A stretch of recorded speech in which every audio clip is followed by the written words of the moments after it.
Hello विद्यार्थियों, स्वागत है आप सभी का physics world Bijolia YouTube channel पर। जैसा आपको मालूम है कि हम 12वीं भौतिक विज्ञान का दूसरा चैप्टर कंप्लीट कर रहे हैं और उस दूसरे चैप्टर का जो है आज ये हमारा लास्ट टॉपिक है। हमारा टॉपिक है साबुन के आवेशित बुलबुले का संतुलन। देखिए, जो इस टॉपिक को हम दो भागों में बांटेंगे कि सबसे पहले तो हम बिना आवेशित किए हुए बुलबुले का संतुलन देखेंगे और उसके बाद उसको आवेशित करने के बाद का संतुलन देखेंगे। देखिए, मैं एक डायग्राम बना रहा हूँ, ये केवल समझने के लिए है, परीक्षा में बनाना ऐसा कोई जरूरी नहीं है। देखिए, जैसे कि हम साबुन के बुलबुले को जो है एक इस प्रकार से बना सकते हैं, गोलाकार। ठीक है, गोले की तरह हमने ये जो है एक साबुन का बुलबुला बनाया है और हम सुविधा के लिए यहाँ पर जो है ओ केंद्र मान लेते हैं और इस बुलबुले की जो त्रिज्या है हम स्मॉल आर ले लेते हैं। कितने लेते हैं? रेडियस स्मॉल आर, ये लीजिए स्मॉल आर।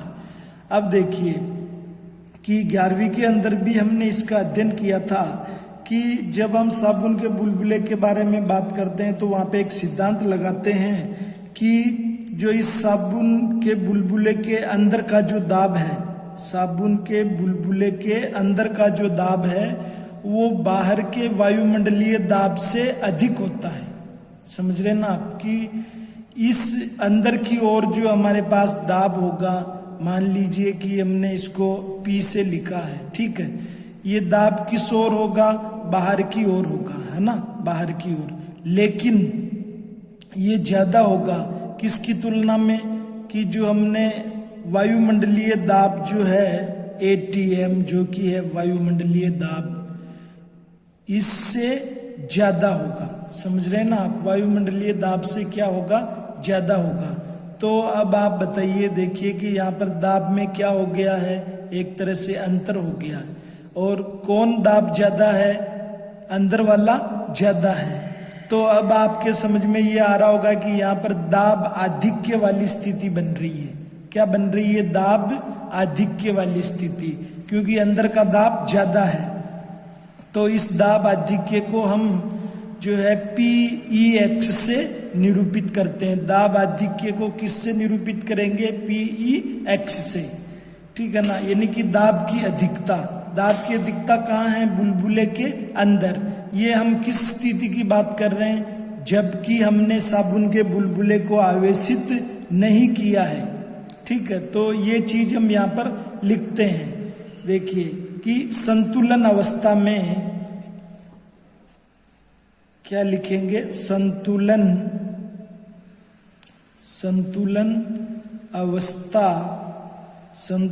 अवस्था में आवेश रहित साबुन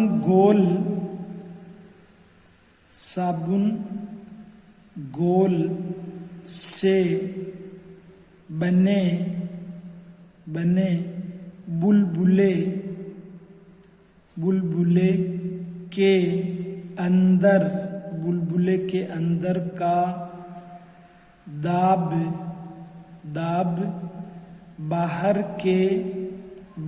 के वायुमंडलीय दाब से अधिक होता है। अंदर वाला दाब अधिक होगा बाहर वाले दाब से। इस दाब आधिक्य, ठीक है, देखिए दाब आधिक्य इंग्लिश में जो है इसको कहते हैं एक्सेस प्रेशर, ठीक है। इस दाब आधिक्य को कौन संतुलित करेगा? भाई आपको ये तो मालूम पड़ गया कि जो है बाहर वाला वायुमंडलीय दाब वो कम होगा और ये ज्यादा होगा। तो इन दोनों के बीच में एक अनबैलेंस वाली स्थिति हो रही है कि अंदर वाला ज्यादा होगा तो बुलबुले को क्या कर देगा? फोड़ देगा। तो अब जब तक दोनों बैलेंस नहीं होंगे, जब तक बुलबुला अस्तित्व में नहीं रह पाएगा, तो अब इन दोनों को कोई न कोई बैलेंस करने वाला तो चाहिए ना। इन दोनों के बीच का जो दाब आधिक्य जो आ रहा है उसको कौन बैलेंस करेगा? उसको बैलेंस करने के लिए हम पृष्ठ तनाव जो है उसको काम में लेंगे, पृष्ठ तनाव को, है ना। तो इस दाब आधिक्य को पृष्ठ तनाव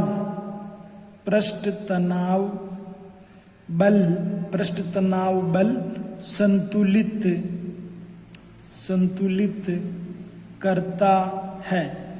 ये भी लिख लेते हैं कि हमने गोले की त्रिज्या जो है ये स्मॉल r मानी है, तो लिखिए यदि बुलबुले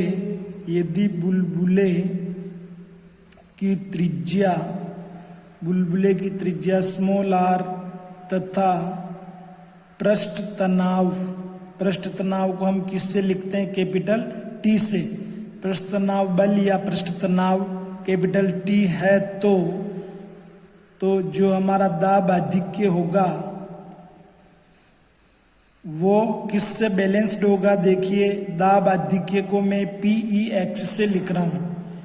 ये संतुलित होगा 4T/r, समीकरण 1। ये आपको सीधा रिजल्ट लेना है 11वीं क्लास वाला, ठीक है ना। तो दाब आधिक्य किससे बैलेंस्ड हो रहा है? पृष्ठ तनाव बल और बटे हुए जो हमने बुलबुले की त्रिज्या स्मॉल r मानी है वो। अब हम देखिए बुलबुले को करते हैं आवेशित, ठीक है ना। और बुलबुला क्या है, हम चालक की तरह मानते हैं। तो यहाँ पर जो भी आप आवेश देंगे वो सीधा कहाँ आ जाएगा? इसकी सतह पर या पृष्ठ पर। तो यहाँ पर हम पृष्ठ आवेश वितरण यानी पृष्ठीय आवेश घनत्व सिग्मा जो है काम में लेंगे। तो देखिए मैं यहाँ पर लिख रहा हूं, अब यदि बुलबुले को देखो लिखते हैं, अब यदि बुलबुले को सिग्मा पृष्ठ आवेश घनत्व से आवेशित किया जाए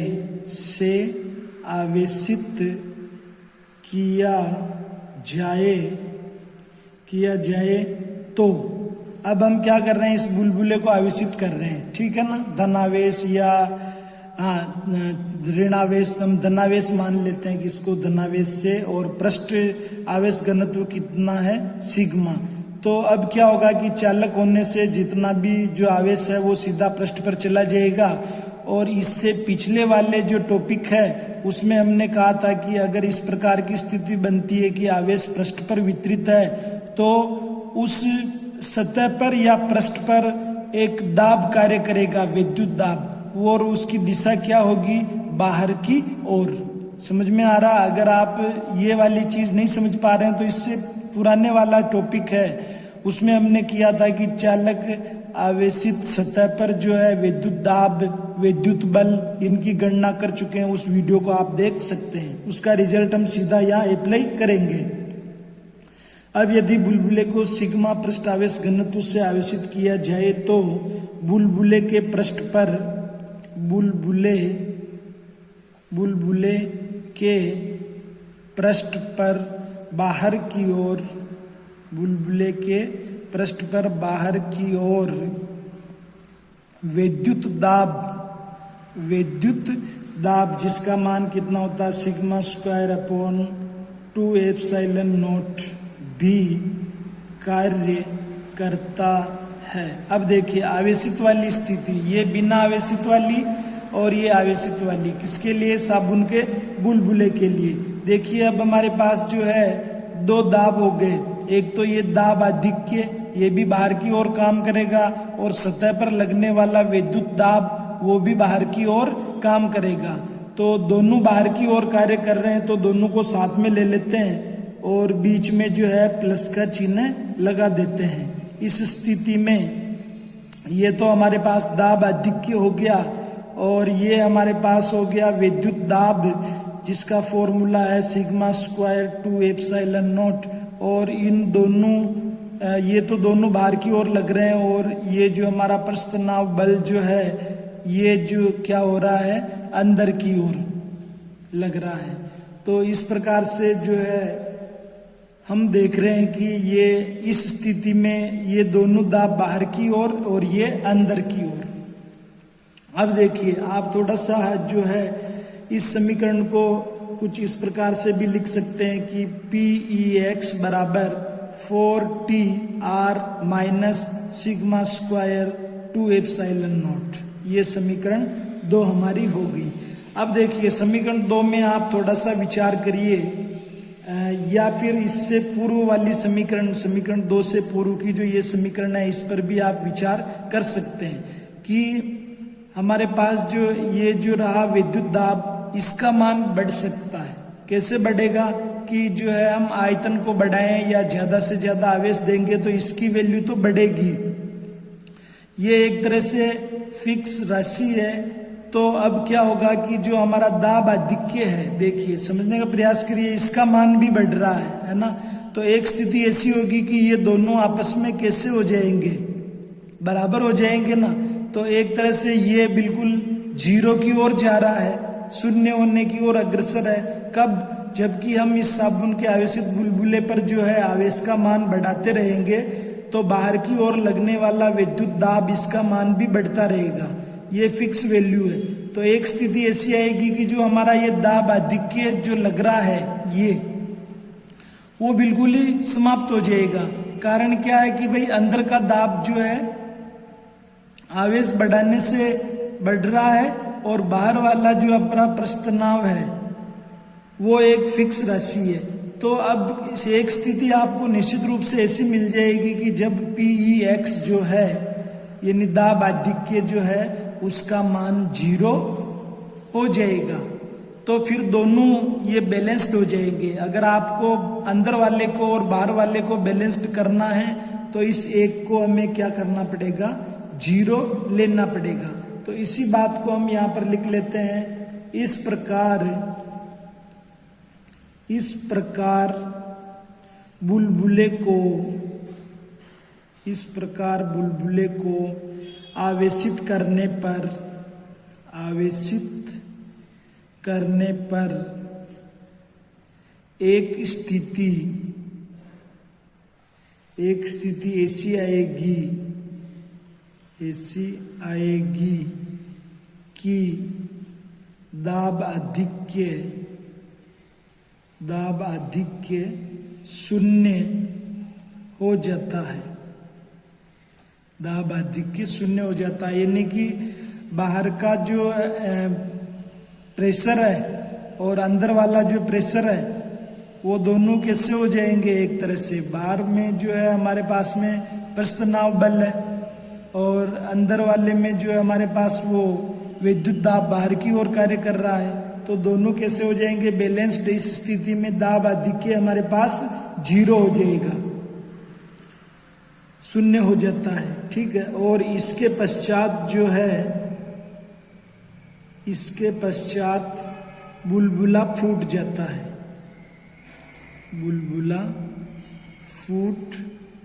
है, तो हम एक चीज यहाँ पे लिख सकते हैं बिल्कुल ही शॉर्ट में, अतः संतुलन के लिए जो हमारे पास PEX है उसका मान 0 लेंगे। तो समीकरण 2 से आप क्या लिख पाएंगे कि 0 बराबर 4T/R minus sigma square 2 epsilon not. और यहाँ से आप सीधा ये लिख सकते हैं हमारे पास रिजल्ट 4T/R बराबर सिग्मा स्क्वायर 2 एप्सिलॉन नॉट। ये संतुलन की अवस्था में, ठीक है ना। ये हमारे पास हो गई समीकरण 3। ये हो गई हमारे पास समीकरण 3। अब देखिए संतुलन की अवस्था का हमें रिलेशन मिल गया। तो यहाँ से जो है इस समीकरण 3 से इस समीकरण 3 से जो है हम 3 रिलेशन और निकाल सकते हैं कि बुलबुले की त्रिज्या का मान, बुलबुले पर पृष्ठ आवेश घनत्व का मान और बुलबुले पर आवेश का मान Q, तीनों हम इसी की सहायता से निकालेंगे। चलिए समीकरण 3 को मैं एक बार और आगे लिखता हूं। ये हमारे पास समीकरण 3 है, 4t/r बराबर सिग्मा स्क्वायर 2 एप्सिलॉन नॉट। ये समीकरण 3। समीकरण 3 से आप बुलबुले की जो है त्रिज्या मालूम कर लें। बुलबुले की त्रिज्या, किसका बुलबुला है? जो हमारे पास साबुन का आवेशित बुलबुला है। देखिए यहाँ से r निकालेंगे तो काफी इजीली काम है, आपको मिल जाएगा 8t एप्सिलॉन नॉट बटे हुआ सिग्मा स्क्वायर। ठीक है, ये समीकरण 4 हो गई। चलिए बुलबुले पर पृष्ठ आवेश घनत्व निकालिए। बुलबुले का पृष्ठ आवेश घनत्व, पृष्ठ आवेश घनत्व का मतलब मैं क्या निकाल रहा हूं? सिग्मा। कहां से? समीकरण 3 से। तो आपको जो है यहां पर मिलेगा, देखिए 8t एप्सिलॉन नॉट, इधर सिग्मा स्क्वायर चल रहा है, ठीक है, और बटे हुए में मिलेगा r। और जैसे ही जो है आप क्या करेंगे कि सिग्मा रखेंगे इधर, ये सब किस में चले जाएंगे? अंडर रूट में। ये समीकरण 5 हो गई आपके पास। हुई नहीं हुई? अब एक और निकाल लेते हैं भाई, क्या कि इस बुलबुले पर कितना आवेश है। तो बुलबुले के पृष्ठ पर, बुलबुले के पृष्ठ पर आवेश का मान, आवेश का मान। चलिए आवेश को मान को हम Q से अगर नोट करें तो एक संबंध आपको ध्यान में है, सिग्मा बराबर एकांक आवेश, एकांक क्षेत्रफल में कितना आवेश है। ये रिलेशन हम पहले पढ़ चुके हैं इस पार्ट में। यहाँ से आप Q निकालेंगे तो क्या आएगा? सिग्मा इंटू ए। सिग्मा की वैल्यू आपके समीकरण 5 में है, लिख दीजिए।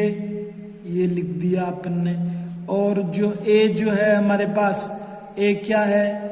जो ये जो हमारे पास बुलबुला है इसका क्षेत्रफल, तो इसको हम गोलाकार मान रहे हैं, तो गोले का पृष्ठीय क्षेत्रफल जो है वो हो जाएगा 4πr²। ठीक है, इनको जो हम सिंपल तरीके से सोल्व कर लें, 4π को आगे ले लें, ये 4π आगे आ गया। अब यहाँ पर आप देखिए दो तरीके से कर सकते हैं इसको, कि आप इस अंडर रूट के अंदर लेवें r² को, तो r4 हो जाएगा। ठीक है ना, अंदर लेते क्या बन जाएगा? r4, क्योंकि r4 का जब हम अंडर रूट निकालेंगे तो r2 हमें मिल जाएगा, जो कि r2 ही चाहिए। तो अंदर जाते ही r4 हो गया, r4 में r का भाग देंगे तो r³ जो है यहाँ पर बचेगा। समझ रहे हो ना, सिंपल सी मैथमेटिक्स है। तो ये 8t एप्सिलॉन नॉट और ये r³, ये हमारे पास हो गई समीकरण 6। तो यहाँ पर जो है हमें जितने भी रिजल्ट, 3 रिजल्ट चाहिए थे वो हमने पता कर लिए। इसी के साथ जो है आपका ये दूसरा चैप्टर भी कंप्लीट होता है। एक बार इस जो लास्ट वाले टॉपिक को आप पूरा देखिए, कि जो है आप नोट्स बुक में उतारेंगे तो ये फर्स्ट से लेकर के और ये लास्ट समीकरण 3 तक का भाग हमें पूरी तरह से दिख रहा है। इसको नोट करने के बाद आप जो अगला वाला पेज ये रहा अपने पास, इसको नोट करेंगे तो जो है पूरा चैप्टर हमारे पास कंप्लीट हो गया। इसके क्वेश्चन आंसर करें और कल जो हम तीसरा चैप्टर स्टार्ट करेंगे। वीडियो देखने के लिए आपका बहुत बहुत शुक्रिया।